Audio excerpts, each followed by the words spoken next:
Je vais être très court. Je vais être très court, ça bien vu le vendeur. Voilà, dans ce ouvrier qui est un peu vétus, mais il ne faut pas faire l'objet d'une réhabilitation, j'espère, en 2022. Voilà. Donc, bienvenue. Je ne peux pas faire beaucoup de discours, les gens attendent vos propositions, certainement des questions, donc je vous laisse attendre, monsieur. Peut-être si vous en êtes d'accord, on va vous laisser le cadre de l'étape le soin de démarrer. Alors, elle va se présenter à vous, mais c'est un peu connu d'entre vous aussi. Vas-y. Bonjour tout le monde, merci d'être venu. C'est un plaisir de vous accueillir. C'est aussi un plaisir que j'ai eu de rejoindre cette équipe et je les remercie de m'avoir fait confiance. Donc on sillonne le canton, on se rend dans les 35 communes. Oui, on se rend dans les 35 communes du canton donc pour aller à la rencontre des habitants et puis pour se présenter à vous et rencontrer les acteurs du territoire, ceux qui le font vivre. Voilà. Donc on commence par Bordel. On initie les plâtres ici. Voilà. Je dis un petit mot sur tout le monde. Allez. Ouais. C'est bien comme ça. Bon, Boris, vous le connaissez, Boris Vallot, député de la 3e circonscription des Landes, qui se présentera davantage après. Agathe Bourretel, qui est présidente de l'Office de tourisme de la communauté de communes d'Air et qui est professeure à Aire-sur-Adour, donc à Gaston-Crampe avec Élie et à Jean Sarail, qui est très investi dans le monde associatif, à vous en dira plus tout à l'heure. Et Jérémy, qui est vice-président de la communauté de communes d'Air et élu d'opposition à la mairie d'Air également. Il a failli être maire d'Air également, à quelques voix près. Voilà, ils vous diront davantage qui ils sont ensuite. Moi, je suis ravie de me lancer dans cette campagne pour les départementales, voilà, puisqu'on est sûr que la majorité départementale actuelle œuvre pour plus de solidarité sur son territoire. Et on veut tout faire pour que ça continue et pour faire encore davantage avec eux. Voilà, puisque en ces temps de crise sanitaire, on se rend compte que les publics fragiles ont besoin de l'aide du conseil départemental. Donc on est là pour les accompagner, ces publics fragiles, mais aussi pour accompagner ceux qui veulent innover ou entreprendre sur le territoire. Donc on va à la rencontre de tous et on essaie de s'inspirer des idées de chacun pour bâtir notre programme dont on vous présentera quelques lignes ensuite. Voilà.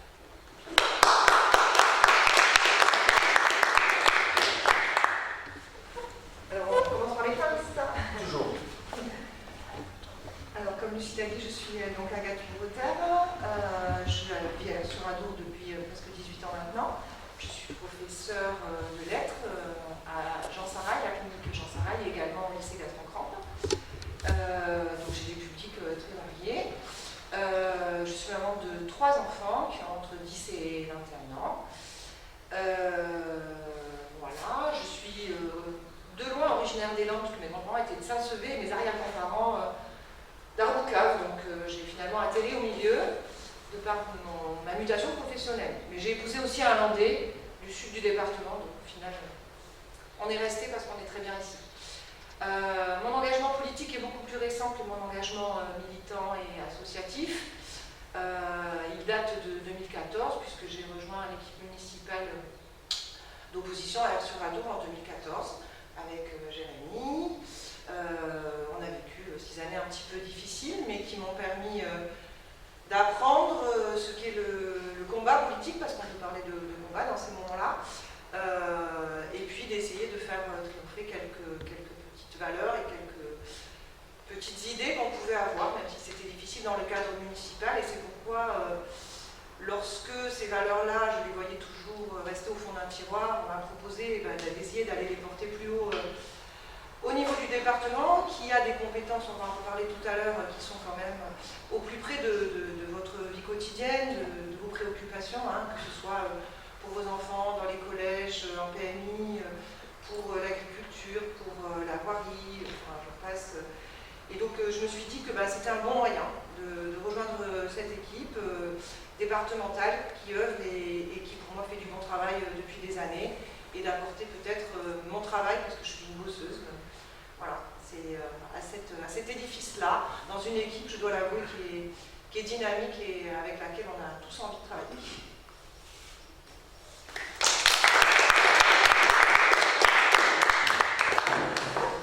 Bonsoir, moi c'est Jérémy Marty. Merci Monsieur le maire de nous accueillir et merci Lucie pour cette présentation. Donc tu le disais, je suis vice-président de la communauté de communes sur la Dour, conseiller municipal d'opposition, merci de le rappeler sur la Dour. Mon engagement politique à moi il a commencé lorsque j'avais 20 ans, donc en 2008, où j'ai été élu premier mandat de conseiller municipal dans la majorité, du temps où Robert Cabet était maire. Et puis en 2014, nous avons été élus aussi, mais pour la première fois dans l'opposition. Donc Agathe le rappelait, il y a eu des moments difficiles, pas entre nous bien sûr, mais face à la personne qui occupait la fonction de maire et qui l'occupe toujours maintenant, qui est par ailleurs le conseiller départemental sortant, il reviendra peut-être un petit peu après. Cet engagement, aux côtés de cette belle équipe jeune et dynamique, mais pour moi il était normal. Pourquoi? Parce que je reste persuadé, pour l'avoir suivi depuis de nombreuses années, que la politique du département, de la majorité, en tout cas départementale, elle est essentielle, qu'elle est bien faite, qu'elle est bien menée. Elle a été initiée par Henri Emmanueli, puis par Xavier Fortinon, bien sûr, et toute l'équipe. Et pour les Landais, parfois on oublie un petit peu tout ce que le département fait. Il y a beaucoup de choses qui semblent être acquises et qui semblent être dues, or ce n'est pas le cas, on le verra tout à l'heure. Donc voilà, c'était pour moi essentiel de mettre toute mon énergie pour continuer à mener ces actions. Que vous dire de plus? Pas grand chose, si ce n'est qu'on compte bien sûr sur vous, sur votre mobilisation. On le rappelle souvent, les gens, suite à cette crise sanitaire, ont un peu la tête ailleurs et pas forcément aux élections. Donc il faudra le rappeler, que c'est très très important, que c'est primordial d'être mobilisé dès le premier tour. Et juste une petite précision aussi, parce que peut-être qu'on avait déjà eu la question la semaine dernière, quel est le rôle des remplaçants, le rôle que Lucie et moi occupons. Donc nous sommes suppléants, on dit remplaçants pour les élections départementales, nous sommes suppléants respectivement de Agathe et de Boris. Nous, notre rôle, officiellement, il s'arrêtera à l'issue de l'élection, mais en tant qu'élus locaux que nous sommes, nous nous efforcerons et nous serons toujours un relais auprès des conseillers départementaux que seront évidemment Agathe et Boris.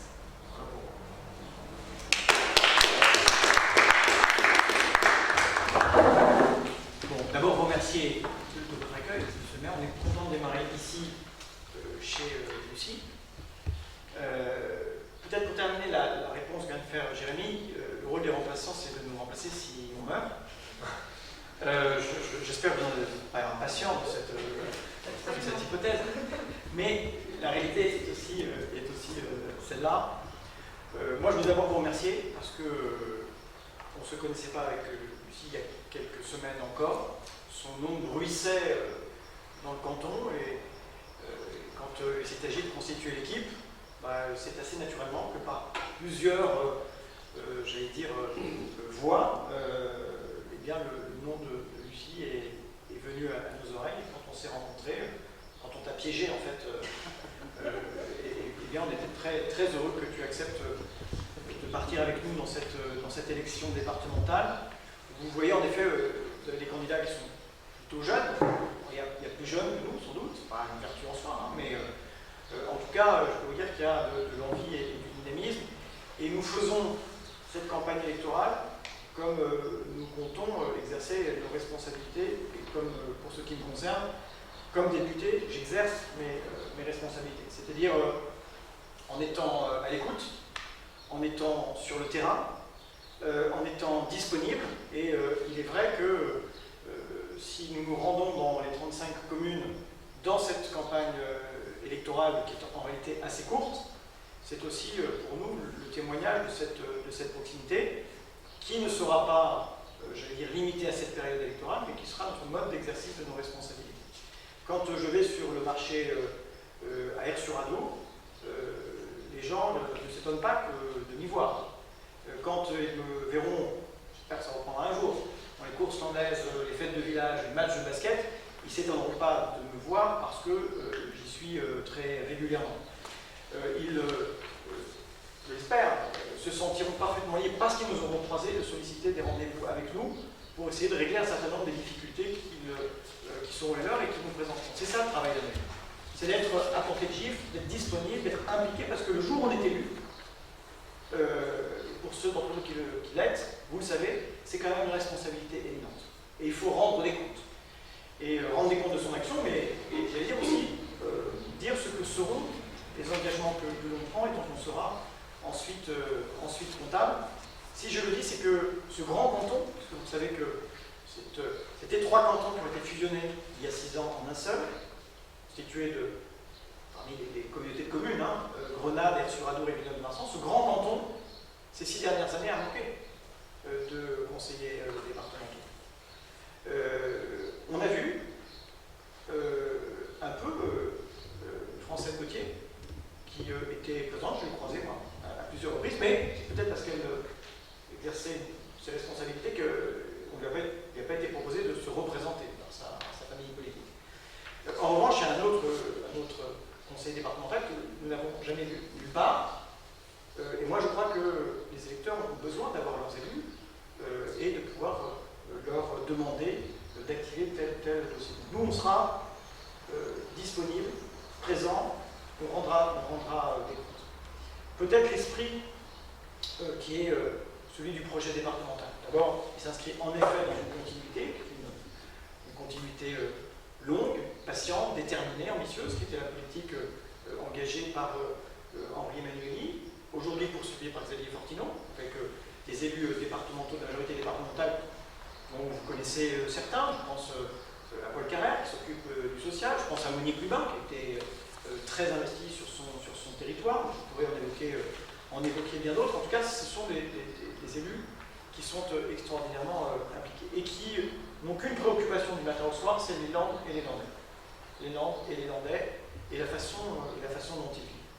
Et tout le fil de nos propositions, au fond, c'est la vie quotidienne des Landaises et des Landais, de la petite enfance jusqu'au seuil de la vie, puisque un département est compétent à la fois sur la petite enfance, à travers la protection maternelle et infantile, qui est un sujet important, et le département a fait et fera encore des efforts sur ce sujet-là, parce que c'est encore triste de devoir faire le constat, mais selon qu'on est né riche ou pauvre, en réalité on n'est pas atteint des mêmes maladies, on n'a pas les mêmes espérances de grandir en bonne santé, de faire de bonnes études, et donc prendre dès le plus jeune âge par la main ceux qui en ont le plus besoin est évidemment un des engagements du département. C'est vrai aussi, moi je m'amuse parfois à prendre Monsieur X dans sa journée. Il se lève le matin, ses enfants partent au collège et ils prennent des transports en commun qui sont dans les langues gratuites. C'est un des rares départements où c'est gratuit. C'est un coût par famille économisé de l'ordre de 900 € par enfant et par an. Pour le département, évidemment, puisque tout cela est mutualisé, c'est beaucoup moins. C'est de l'ordre de 90-100 €. Mais mesurez bien que c'est un choix qui a été fait, considérant que si l'école est gratuite, c'est parce que les inégalités sociales ne sont pas prises en compte et que ces difficultés, ces inégalités, elles commencent au pied du bus. Ce monsieur X qui travaille peut-être chez Pothès. Eh bien, Pothès fait partie des entreprises dont l'immobilier a été aidé par le département parce que c'est une entreprise extrêmement importante, innovante, qu'on veut garder évidemment dans ce territoire.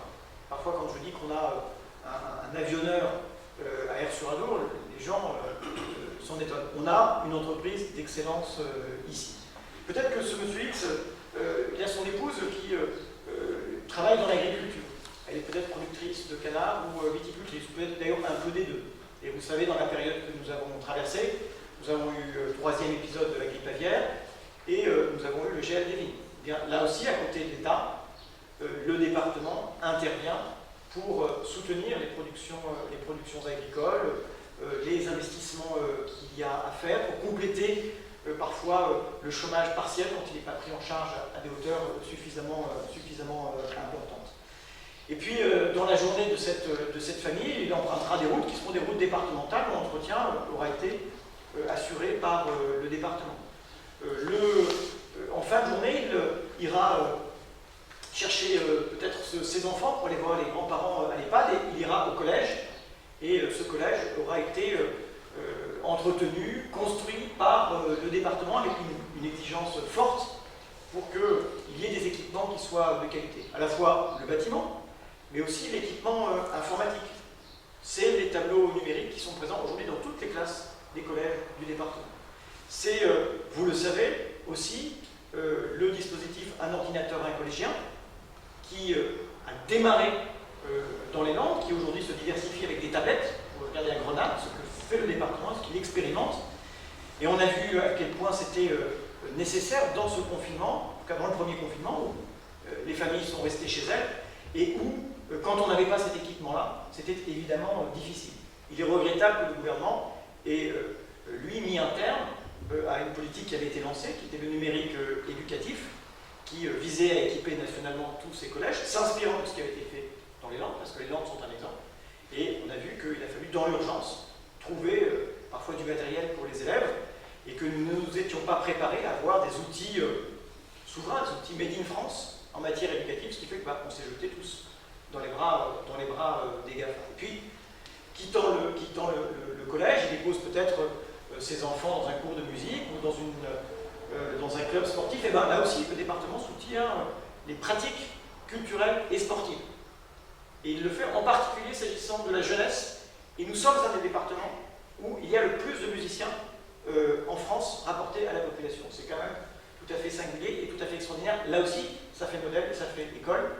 Que l'on soit riche ou pauvre, de la même manière, on peut avoir ces pratiques culturelles et sportives. Et puis, ce monsieur X va voir sa mère dans un EHPAD, et il va dans un EHPAD dont le prix est parmi les plus faibles de France. Parce que c'est ça aussi les Landes, c'est le choix de ne pas faire de la vieillesse, du vieillissement, une marchandise. Et il n'y a pas d'EHPAD à but lucratif dans le département. C'est une des grandes distinctions avec les propositions d'autres listes qui disent on va ouvrir le département aux EHPAD privés, qui, même pendant la pandémie, ont quand même distribué des dividendes à leurs actionnaires. Vous savez que dans certains départements, le prix moyen au mois est de 2 500 à 3 000 euros. Dans les Landes, c'est 1 800 euros. Et les 5 800 places dans le département sont agréées à l'aide sociale, c'est-à-dire que même quand vous n'avez pas d'argent, vous pouvez y aller parce qu'il y a une prise en charge sociale. Et ça, vous comprenez bien que dans les choix politiques que l'on fait, on réaffirme ce choix de meilleur pour tous, indépendamment de ces moyens. De la même manière, on tient à ce que nous travaillions sur le maintien à domicile. Et donc, on va travailler sur l'habitat partagé, l'habitat inclusif. On était allé à Classin ce matin en visiter, il y en a à Sainte-Agnès, il y en a dans d'autres, et le département va accompagner cela. Il va y avoir aussi des projets d'investissement dans les EHPAD, et de gros investissements dans celui d'Air sur Adour, qui va ouvrir dans les jours qui viennent, un nouvel investissement pour permettre un accueil de jour, c'est-à-dire que les aidants doivent pouvoir souffler. Il va y avoir aussi sans doute à Grenade un projet extrêmement important à accompagner autour de cet EHPAD qui a besoin, alors ce contrôle, ceux qui sont élus là-bas, mais qui va avoir besoin d'un investissement et d'une restructuration. Le département sera là. Et il sera là avec un investissement qui sera un investissement public, une gestion publique et non lucrative. On ne fait pas de bénéfices sur le dos des personnes âgées. Voilà. Et pour maintenir un domicile, vous savez qu'il y a un certain nombre de services, de bouquets de services, notamment numériques. Il y a 8000 Landaises et Landais qui aujourd'hui bénéficient de la télé-alarme et de tous ces dispositifs-là. Eh bien, nous comptons qu'ils demeurent l'objet d'une offre publique, là où d'autres en proposent la privatisation, c'est-à-dire très vraisemblablement l'augmentation des prix d'abonnement. Si j'insiste là-dessus, c'est que le choix qui est fait, c'est celui de la solidarité. C'est celui de la qualité de vie des Landaises et des Landais. C'est celui de la proximité des services publics. Vous le savez, ici, on essaye d'accompagner, on accompagne les communautés de communes lorsqu'elles créent des maisons des services publics. Nous accompagnons aussi les professionnels de santé et les collectivités locales dans l'accès aux soins.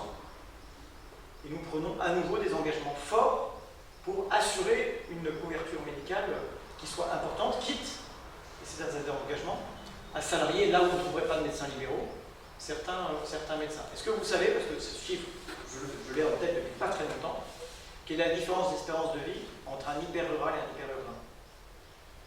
Dans les années 90, la différence d'espérance de vie, c'était 2 mois. Aujourd'hui, c'est 2 ans et 2 mois. Donc vous comprenez bien la bataille considérable qu'on a menée dans l'égalité d'accès aux soins dans nos territoires pour que nous n'ayons pas des déserts médicaux. Voilà pourquoi on s'est battu. J'étais encore en réunion avant-hier soir avec l'ARS, avec les élus locaux et les médecins libéraux. Voilà pourquoi on se bat pour le maintien de la clinique Hyper-sur-Ado, une vraie offre de soins, et surtout des urgences 24 heures sur 24. Ça avait été arrêté la nuit parce qu'il y a des difficultés de recrutement personnel, mais le message qui est le nôtre, c'est qu'on a besoin de cette offre de service, pas qu'il y ait de perte de chance. Donc voilà, le projet qui est le nôtre, il est bien celui-là, c'est celui de la solidarité, de la proximité, de l'égalité. Alors j'entends qu'il y a évidemment d'autres listes, il y a d'autres offres dans le paysage, et c'est normal, et la démocratie vit de cette contradiction-là. J'ai entendu dire d'abord que nous étions des dinosaures. Bon, je crois que nous sommes plus jeunes que les listes qui sont face à nous. Ça ne durera pas. Enfin, en tout cas, on apporte la contradiction par la preuve. Ça, c'est la première chose. La deuxième chose, c'est qu'on nous dit que les Landais en ont marre. Bah, les Landais ne sont pas des imbéciles. S'ils ont reconduit une majorité d'élection en élection, c'est parce que ça répondait à leurs préoccupations. Et que quand on tapait à la porte d'un conseil départemental et du conseil général, il y avait des gens pour écouter et pour entendre les demandes qui étaient celles de tous les acteurs du territoire, dans leur grande diversité.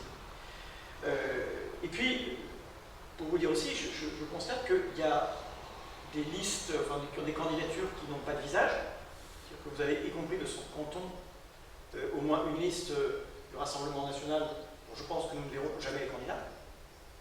Voilà.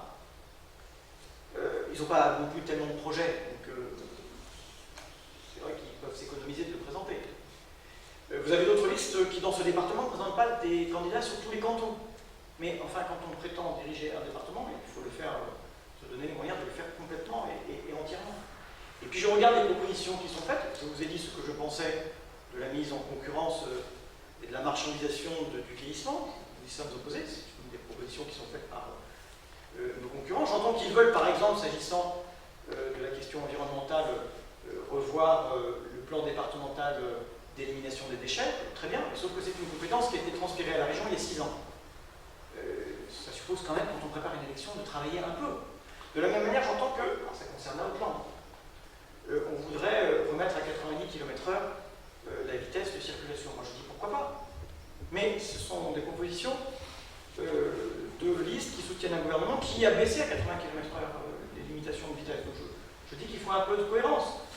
De la même manière, vous savez, on aura des élections régionales en même temps, et nous avons une candidate qui est aussi ministre, qui propose de réouvrir les lignes aériennes entre Bordeaux et Paris, alors que le même gouvernement nous a fait voter il n'y a pas très longtemps la suppression des liaisons aériennes quand il y avait des TGV qui rendaient les points de destination accessibles à moins de 2 heures. Donc voilà, ce que je veux dire, c'est que nous, l'engagement qui est le nôtre, il est simple et sera vérifiable. C'est est-ce que les Landais vivent mieux demain qu'aujourd'hui, en considérant que c'est un progrès continu, qu'on ne fait pas tout bien, et qu'il faut qu'on s'améliore, et qu'il faut qu'on vise l'excellence, et vous nous aurez toujours sous la main. Et ça me paraît important, et si on est très présent sur le terrain dans nos fonctions respectives, c'est aussi parce qu'à chaque fois c'est une occasion de partir avec une petite lettre, une demande de rendez-vous. Moi quand je vais à une course landaise, je repars toujours avec une demande de rendez-vous, un truc, d'ailleurs j'ai dit que... Voilà, donc ça c'est important. J'étais un peu long dans mon propos qui était très introductif, mais on peut à la fois rentrer dans le détail, répondre à vos questions, mais le message qu'on voulait vous faire passer, c'est que on sera parmi vous. On peut quand même applaudir Maurice.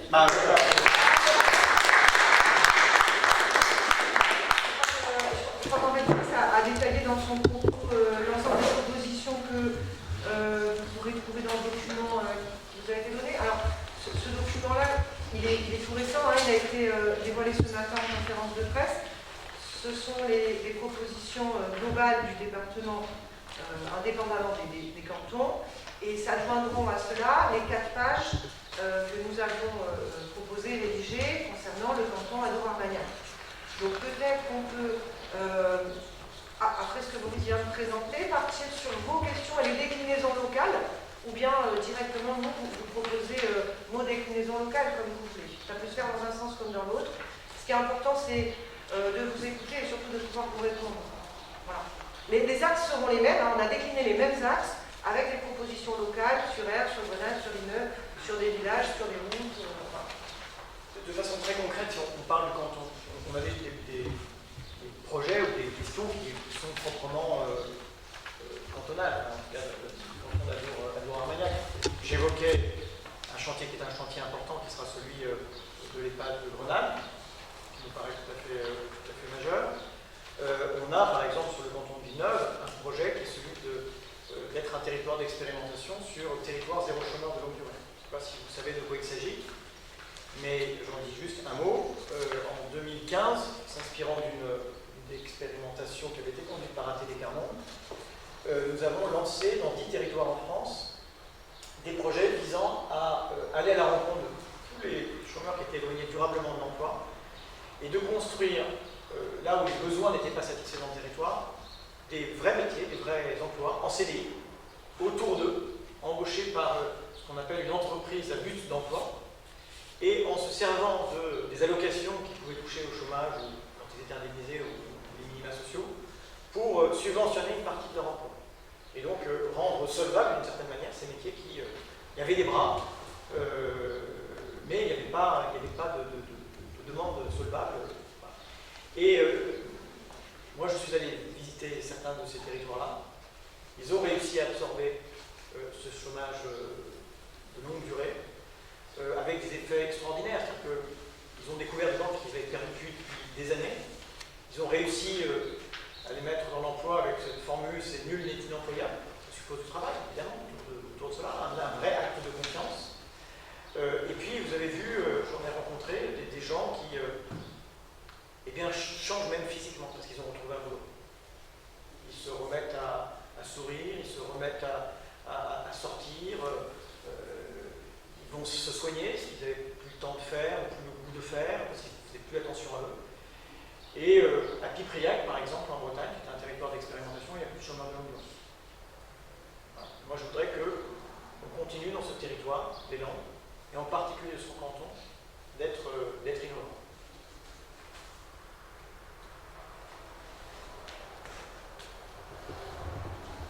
Alors, est-ce qu'il y a des questions? Même indiscrètes. Alors ça peut être sur nos candidatures ou sur le programme, ou voilà, il faut qu'il y ait quelqu'un qui se lance en général et après ça va. Non, moi c'est pas une question, c'est juste ce que vous avez rappelé tout à l'heure, c'est que vous ne mettez pas assez en avant ce qui se fait au niveau des départements et ce qui peut être apporté au niveau des familles, et même de l'individu. Donc ça, je pense que quand on fait quelque chose de bien, il faut le vendre. Je pense que vous ne le vendez pas assez, honnêtement. Bon, je reçois quelquefois des documentations Excel et ainsi de suite. Alors, je m'y intéresse, mais je pense qu'on va taper dans toutes les familles qui ne savent vraiment pas ce que vous faites et de bien. Moi, Alors, ça, je suis parfaitement d'accord avec vous. Normalement, c'est le travail des conseillers départementaux. Voilà. Il y a des territoires où ils savent ce que fait le département. Et à chaque fois qu'on sort, c'est l'occasion de le faire. Mais c'est vrai que, par exemple, sur la gratuité du transport scolaire, après je vous cède la parole, c'est quand on a risqué de perdre la gratuité du transport scolaire avec le transfert des compétences à la région que les gens se sont dit « Ah bon, mais c'est pas comme ça partout ». Non, non, c'est comme ça nulle part. C'est comme ça nulle part, c'est un choix du département.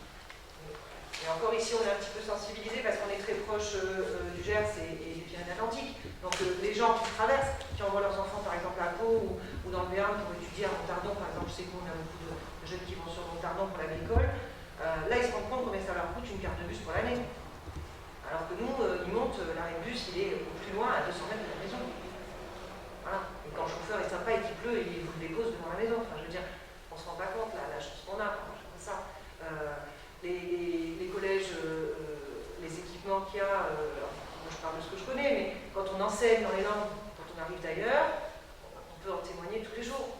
Ça n'a rien à voir. Bien sûr, tous les collèges de France ont des manuels gratuits.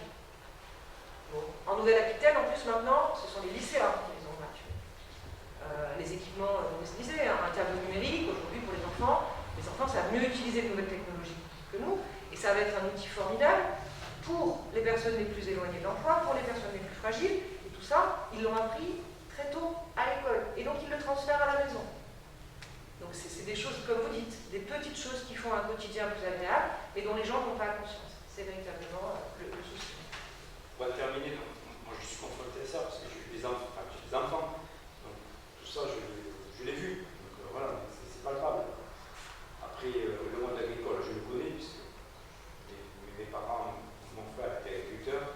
Je travaille dans une société agroalimentaire.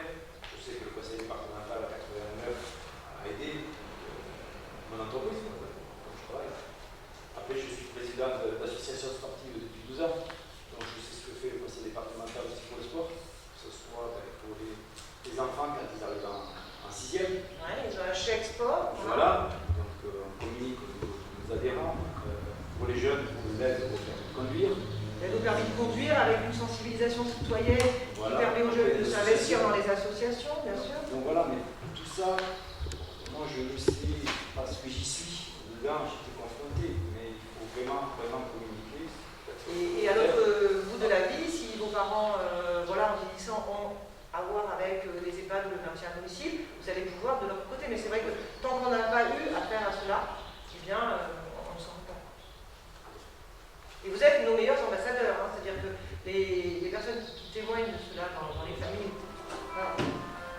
devant les écoles, eh bien, sont les meilleurs ambassadeurs de ce qui peut se faire dans les langues.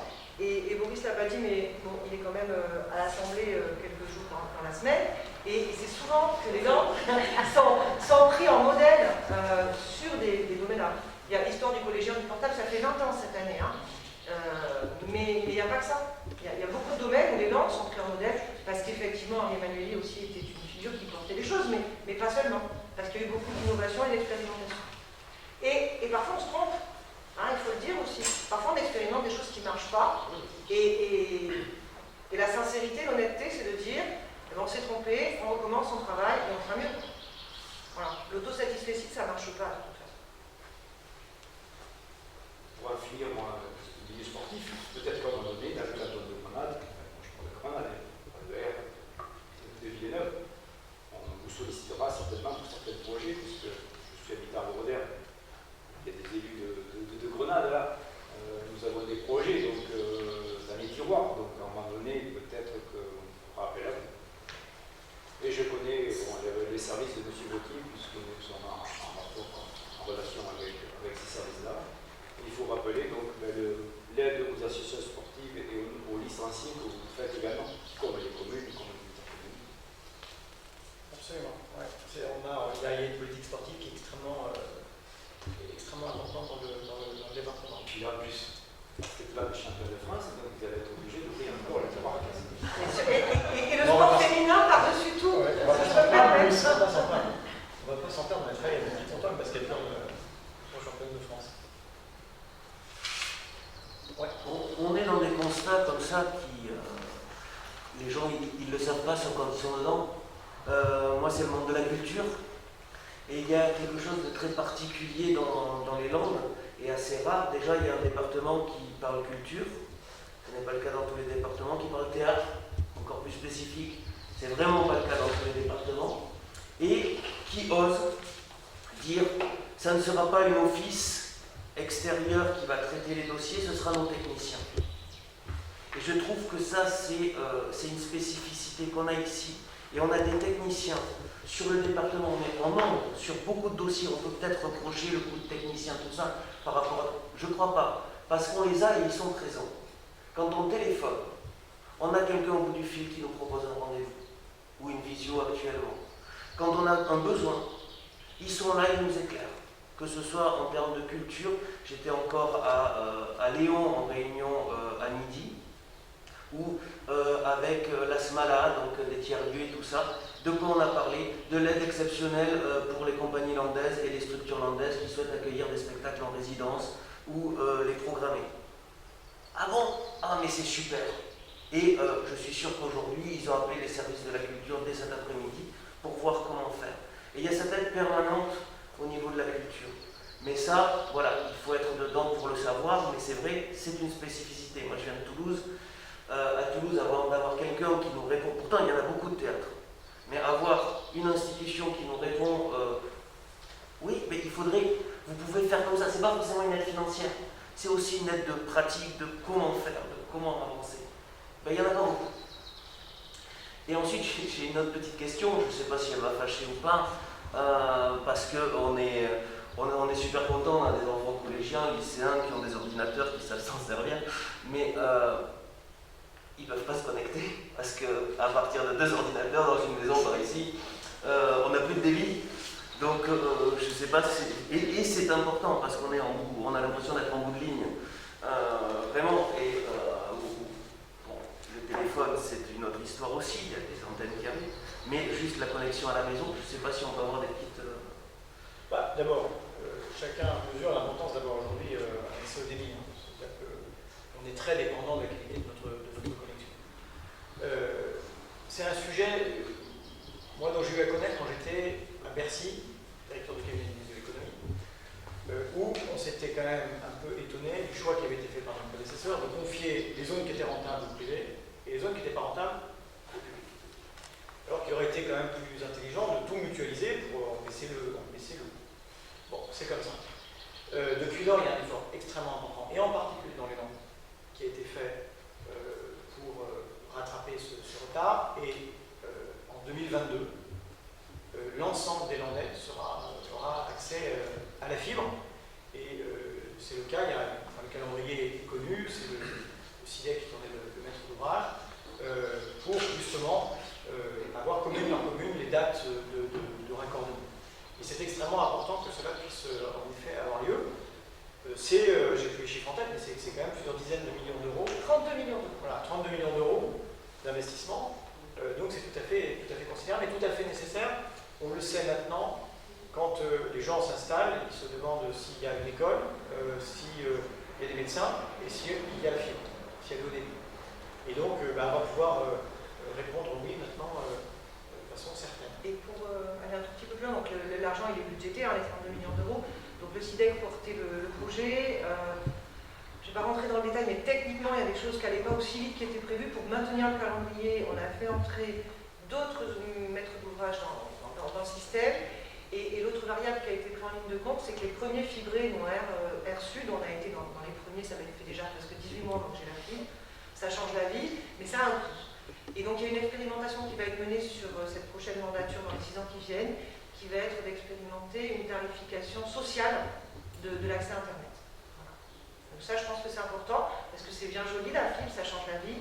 Vous regardez des films, tous les enfants, un sur Netflix, l'autre sur YouTube, et je ne sais quoi. Sauf que, à un moment, ça veut, comme tu dis, si tu ne peux pas mettre le prix dans ce qu'il faut. Voilà. Il n'y a pas que l'équipement qui coûte, il y a aussi l'abonnement. Donc ça, normalement, 31, enfin normalement, sauf le mensonge et honté, mais il n'y a pas de raison, 31 décembre 2022, tous ceux qui le souhaitent, après, effectivement, chaque particulier aura à faire la démarche de se rapprocher des fournisseurs d'accès. Et plus il y aura de demandes, plus les fournisseurs d'accès seront nombreux. C'est vrai que nous, au début, on en avait 2-3. Je crois que là, selon les territoires, on va être à 4, 5, 6 fournisseurs. Et donc, ils vont, excusez l'expression, mais se tirer la bourre. Et on va avoir des tarifs qui vont être plus intéressants. Oui, l'esprit, c'est que il faut travailler sur la question de la tarification sociale de l'énergie, de l'eau. Vous savez, premier mètre cube sont tarifés moins fort que les autres. Et là, la tarification sociale d'un nouveau fluide, qui est celui qui est le débit, serait là aussi une première en France. Voilà, si on veut tirer tous les fils donc, du numérique, tu parlais des tiers-lieux, il va y avoir dans les tiers-lieux qui sont en train de se mettre en place, dans ceux qui existent, des espaces justement partagés de travail numérique. Et aux 23 conseillers numériques qui existent déjà, 7 vont s'ajouter, qui vont être recrutés dans les mois prochains. Ce qui fait que ça va porter à 30 le nombre de conseillers numériques sur le territoire pour justement aller auprès de ceux qui sont le plus éloignés de cet usage. Dans les médiathèques, dans les tiers-lieux, voilà, ça va se répartir un petit peu partout.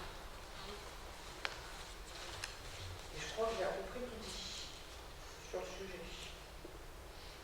Alors, est-ce que vous avez d'autres questions ou des préoccupations en avoir qui soient propres à village ou question de caractère dernière concernant l'utilisation. Est-ce que vous allez maintenir le FEC, le Fonds d'équipement des communes, prochainement nature?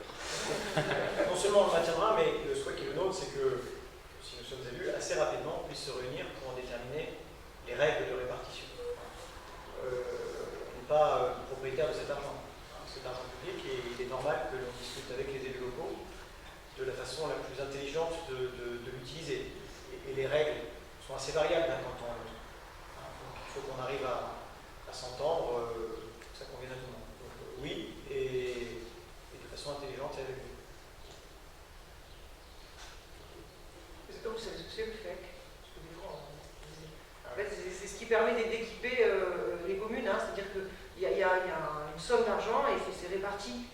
Donc c'est pas celui qui crie le plus fort, il faut voir les besoins, ça se quantifie tout ça. Mais c'est de l'argent public, donc il faut toujours qu'il soit utilisé au mieux et au plus intelligemment. Actuellement, il y a une part fixe et après il y a une part par action, un coefficient par action. Et alors, puisqu'on parle effectivement il y a différentes possibilités d'intervention du département, en soutien des projets locaux. Il y a aussi, vous l'avez constaté, et on va le poursuivre en ouvrant, en réservant une partie aux jeunes, 10% aux jeunes. On va continuer le budget participatif. On est un canton dans lequel on a été particulièrement imaginatif et productif, puisqu'on a remporté des grands projets. Alors, 4, dont 2 très gros. Et donc un pas loin, qui est l'association Lagrange, avec l'acquisition à la rivière de ce bâtiment qui est le tour de contrôle, le QG de l'association, qui a bien des activités, y compris d'ailleurs du paddle et du canoë-kayak. Je m'y suis essayé, c'est un carnage. Donc ça, il y a à Villeneuve-de-Marsan la menuiserie, qui est un tiers-lieu, qui là aussi va avoir une activité d'animation culturelle sur le territoire. Et puis il y a des projets qui sont plus petits, mais qui sont tout aussi intéressants. À Durbachin, il y a un jardin partagé qui a été monté à l'initiative de l'école. Et j'en oublie un. Et le four à pain à Sainte-Foy. Et le four à pain à Sainte-Foy, oui. Voilà, qui est porté par à la fois le foyer des aînés, la CCA et le comité des fêtes. Et c'est un beau lieu à la fois naturel et patrimonial et de convivialité, puisque autour de ce four à pain se feront de grandes réunions pendant les fêtes et à d'autres moments. Et je crois qu'il va y en avoir qui vont être déposés par des jeunes sur Donc le ça arrive très vite, mais les projets c'est jusqu'au 6 juin. Donc si vous entendez, que ce soit pour les jeunes ou les moins jeunes, des idées de projets, ils n'ont pas besoin d'être complètement ficelés au 6 juin. Hein. Le dossier finalement est assez rapide à monter pour la première étape.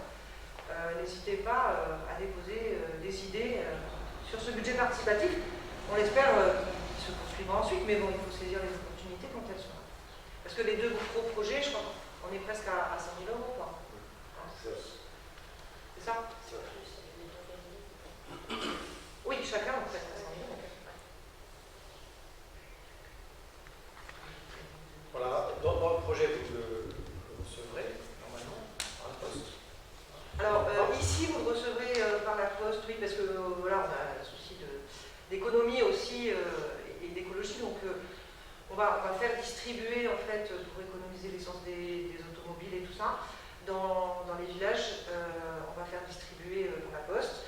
Donc essayez de le guetter parce qu'il risque de passer malheureusement avec le facteur qui met toute la publicité pour les grandes surfaces. Hein. Donc il ressemblera à ça, sauf que dessus vous aurez la bobine de Maurice et la mienne.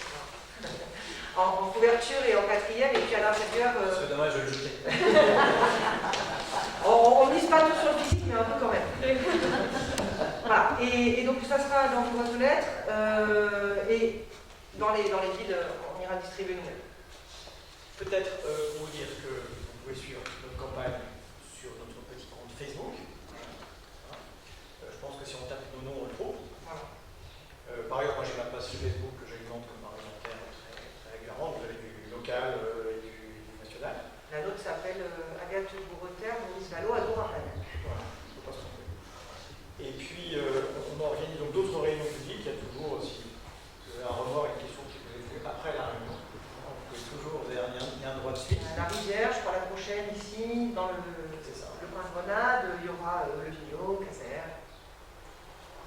puis, alors vraiment, un dernier mot pour conclure, parce que je crois qu'on attend vers là.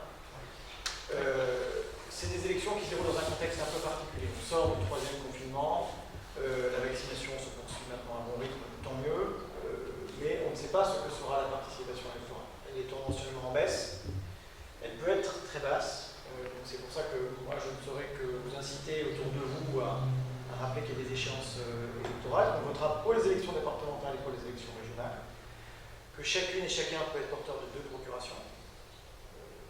Là aussi, pensez-y, c'est des procurations qui sont assez simplifiées dans la façon de les établir, mais que c'est un exercice démocratique important, en particulier dans cette période où la démocratie était un peu sous cloche, et il faut la faire respirer. Je vous incite à cela. Et puis, si dans cette campagne, même après, dans cette campagne, vous vous dites, bah, c'est peut-être pas mal qu'on rencontre telle personne, qu'on aille voir telle entreprise, qu'on voit telle association, on a rencontré parents d'élèves.